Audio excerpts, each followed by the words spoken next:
I called this lady the other day because we had a trailer ready to go up to her. It would be our third trailer we brought up there. We're from Myrtle Beach. Okay. And she was in tears. It's like, what's the matter? She says, I was just with a woman that they took her 3 children, and one of them's autistic. I said, where are they going to put them? She said, they're going to separate them, put them in foster homes. Yeah. I said, how do you get them back? And there's no answer to that. Yeah. But then when they closed down the food pantry for us, so she couldn't get food to people, it's like, what are you doing? You know, and it was Yeah, people are saying DHS, that's the media saying that's not true. That they're not shutting down food.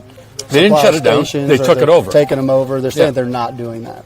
Oh, the government's not doing. Well, that. this is a lady and they're not that I taking personally kids. know. Yeah, that's what I'm saying. Is on the media, on national media, they're saying that is untrue. They're not doing that. They're also saying there's only 200 people dead. Yeah, they haven't found.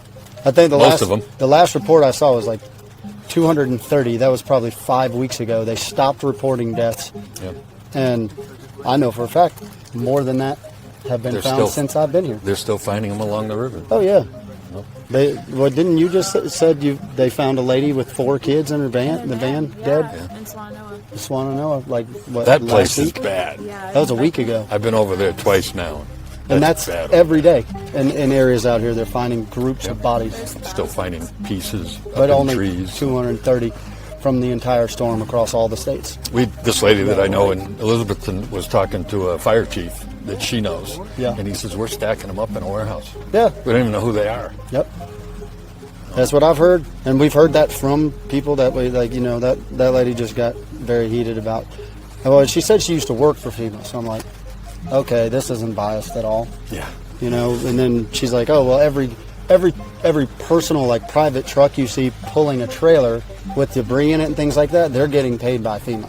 I was like, I'm doing Not that. anybody I I'm follow. not getting paid. Every single volunteer that I'm working with is doing that, and they are not getting paid. Yeah. That is, everybody's spending thousands of dollars of their own money, coming out here for a week at a time, working manual labor, like skilled manual dangerous labor, 12 plus hours a day, and happy to do it. Yeah. Because obviously no one else is, like, the government. There's also an incredible amount of money that has been donated. There's money here now. Oh. But it's got to get distributed. IDES is one of them, and they have a lot of money to spend here. Honestly, the church groups are the ones doing the most work that we've seen. And like actually repairing people's houses, patching their roofs, like not just with plastic over a tarp. Yeah. They're actually fixing things. Yeah, and using the money that is donated to them for. But we have worked with multiple nonprofits that are bringing in tens, thousands, hundreds of thousands of dollars, and they are not spending it on anything. They're only using the supplies that have been donated to them. Yeah. So it's like, okay, and then most of them are hoarding that supplies. So it's like, okay, all this supplies is going to sit there in this container or this warehouse while people need it, and you don't even have the volunteers to get it out, but you just keep bringing it in. That's why we like working with IDES. We partner with them as a church out of Conway, South Carolina, and they get all the work lined up. We just come in and do it for them. Yeah. They use the donated money to buy the materials.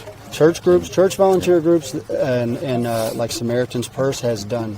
Oh yeah, they're huge. Hundreds of millions, probably. Yeah. Like just the generators alone that they've donated to us and other groups. Yep. Like millions and millions of dollars they've put out helping. Yep. And then the massive groups of them out here, like volunteers for them. But the other thing you hear is that we don't want donations, we don't want clothes, we don't want all that stuff anymore. It's too hard to deal with. But then you find this lady in Elizabethton that says, I'll take anything you can give me. Yeah. Especially if you can give me baby stuff. Yep. Any diapers and wipes and that kind of stuff, food, formula.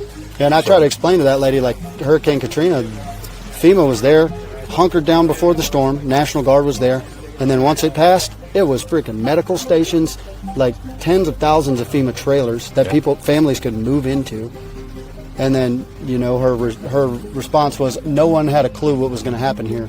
And I said, well, the next morning, entire towns were wiped off the face of the earth. Yeah. And they still didn't declare an emergency and send 50,000, government into, whatever. Oh, yeah, the National Guard. government was 2 didn't weeks say later. anything. You're going to, 2 weeks. Well, we didn't see a FEMA until 7th or 8th day. Yeah. And they were just sitting on the side of the road. We gave them breakfast at our camp. They walk around with their clipboards. And, Yeah. You know, but a lot of them they started getting annoyed, and actually were the ones we spoke to were very frustrated with FEMA, even though they're getting paid by them. So the woman whose children's taken away, you knew her? I didn't know someone her. that knows? I know the lady that is doing all of the distribution of donated items. Okay, so it was her stuff that was taken. Her center? No. Go to the woman with the children first. She had met with this woman, and that morning, her children had been taken away. Okay. And then that same day, she went over to this food warehouse. I call it a pantry. It's probably not the right word. And DHS had taken over the pantry.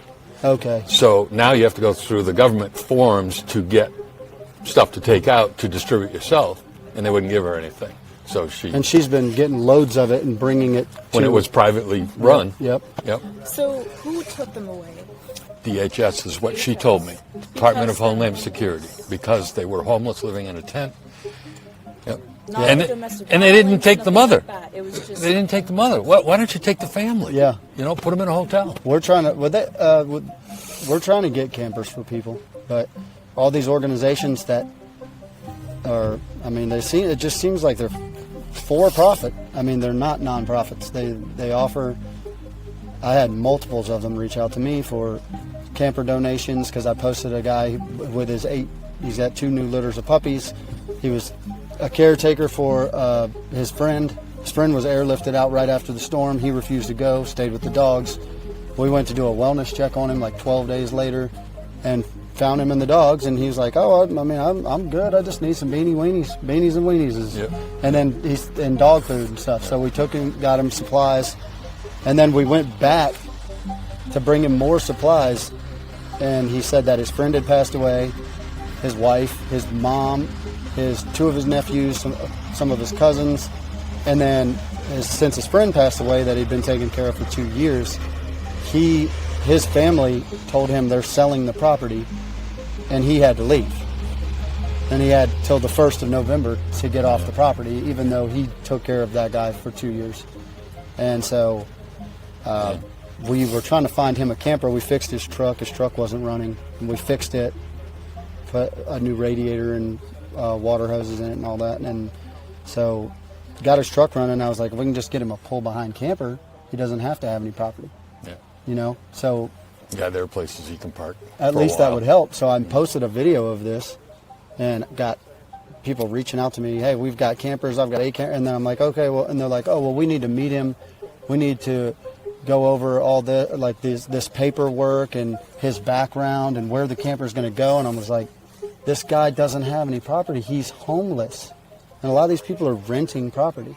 So once the house is gone, if you get them a camper and you put it on that property, can the owner charge them rent? Who knows? That's what we're running into.